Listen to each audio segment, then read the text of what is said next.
Hello दोस्तों, आज की इस वीडियो में आपका स्वागत है। हम आज पढ़ने वाले हैं कहानी और उपन्यास में अंतर। राइट, ये बिल्कुल आसान भाषा में है। राइट, आपको पूरी तरह से समझ आ जाएगा। अगर आप इस चैनल पर नए हैं तो इस चैनल को सब्सक्राइब करें और हमें सपोर्ट बनाए रखें। प्रश्न हमारा, कहानी और उपन्यास में कोई 4 अंतर लिखिए।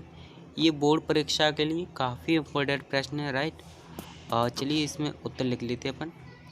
पहले लिखेंगे सबसे पहले कहानी और दूसरी साइड में उपन्यास। कहानी में सबसे पहला पॉइंट है, कहानी पढ़ने में कम समय लगता है।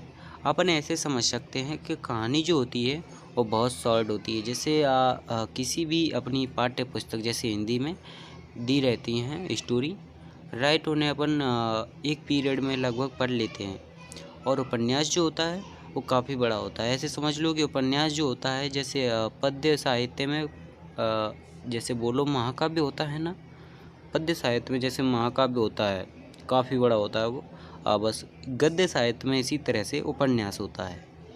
तो कहानी का आकार छोटा होता है और उपन्यास का आकार बड़ा होता है।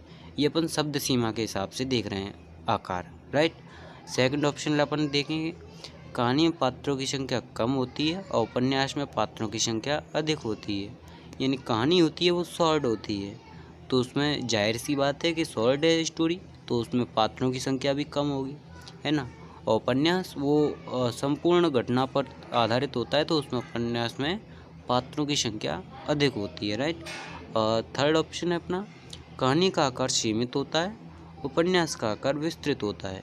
वही बात आ गई, कहानी का आकार होता है वो सीमित होता है यानी छोटा होता है, शॉर्ट होती है। राइट, उपन्यास का आकार होता है वो बड़ा होता है, उसमें कई घटनाएं सम्मिलित होती हैं। ठीक है, कहानी एक बैठक में समाप्त किया जा सकता है, उपन्यास को पढ़ने में बहुत समय लगता है। कहानी जो होती है अपन लगभग उसे एक पीरियड में, या ज़्यादा बड़ी होगी तो 2 पीरियड, मैक्सिमम 2 पीरियड यानी 40 1.5 घंटा मान लो अपन। ठीक है, उसमें अपन ख़त्म कर सकते हैं बड़ी से बड़ी स्टोरी को।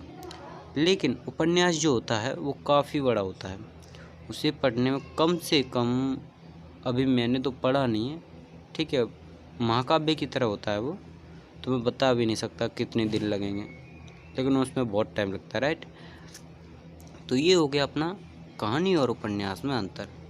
समझ लीजिए, कहानी बहुत शॉर्ट होती है, उपन्यास जो होता है वो महाकाव्य टाइप से होता है, तो काफ़ी बड़ा होता है। राइट, और जाहिर सी बात है कि जो छोटा है उसे अपन कम समय में पढ़ लेंगे, जल्दी पढ़ लेंगे। ठीक है, उसमें पात्रों की संख्या भी कम होती है, उसका आकार भी छोटा होता है।